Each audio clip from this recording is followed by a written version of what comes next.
How do you even begin to understand a country's entire global strategy? Well, forget the textbooks. Let's just zoom in on one single hypothetical day. We'll call it August 31st, 2025. Because what happens on this one day, it gives us a perfect snapshot of a nation playing the game entirely on its own terms. So on this day, you've got two huge things happening that just don't seem to add up, right? On one hand, you have tensions with a key partner, the United States, absolutely boiling over. And on the other hand, a diplomatic door that's been frozen shut for 5 years is suddenly creaking open with a major rival, China. How can both of these things be happening at the same time? It seems impossible. To figure it out, let's start with that China meeting. All right, so first up, that historic meeting with China. And look, this wasn't just some routine photo op or a quick handshake. No, this was a really calculated move, a kind of embrace, you could say, and it was sending a huge signal about a potential power shift across the entire region. Let's actually look at what happened here. After 5 long years of pretty much silence, you've got Prime Minister Modi and President Xi meeting in Tianjin. And they're not just talking, they're making pledges. They're committing to finally tackle those tough border disputes and to start rebuilding economic ties. Then, Modi invites Xi to the next BRICS summit in India. You know, that big economic group with Brazil, Russia, China, and South Africa. Every single one of these steps is a crystal clear signal. It's about de-escalation, and it's a very deliberate move towards working together. And get this, President Xi himself used this really powerful metaphor to frame the whole thing. He said the dragon, that's China, and the elephant, India, must come together. Think about that. He's not just talking about avoiding conflict, he's actually proposing this vision of a shared destiny. He's basically saying that for the two giants of Asia, partnership is the only real path forward. So, India was on board, but with one really crucial condition.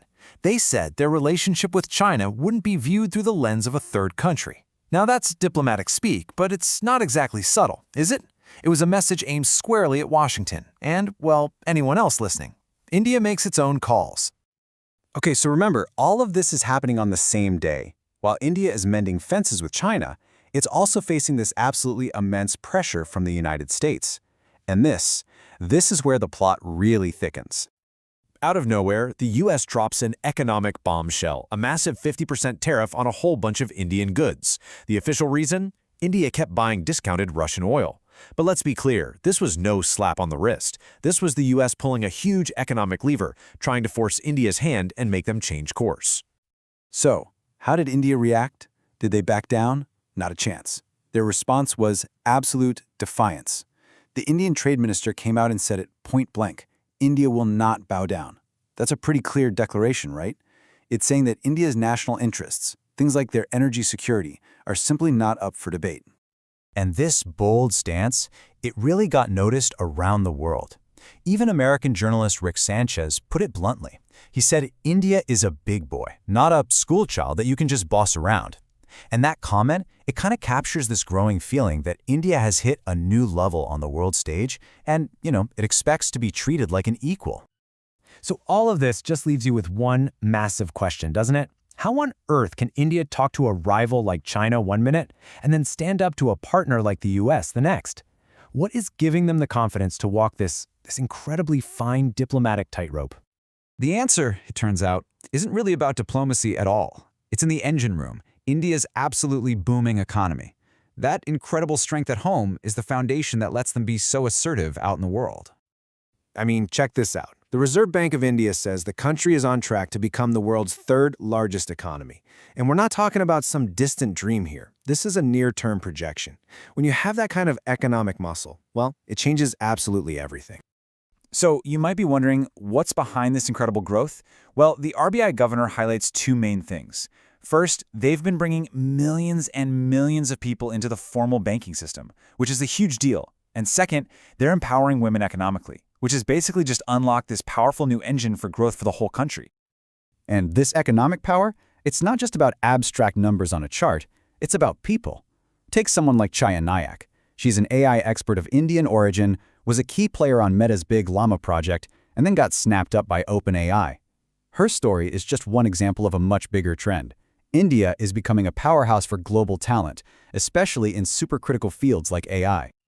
Okay, so let's tie all these threads together. Mending fences with China, defying the US, how does it all fit? It actually makes perfect sense when you understand one key concept: strategic autonomy. It's basically a fancy term for a simple idea: a country pursuing its own best interests, picking and choosing its partners based on the situation, instead of getting locked into any single formal alliance.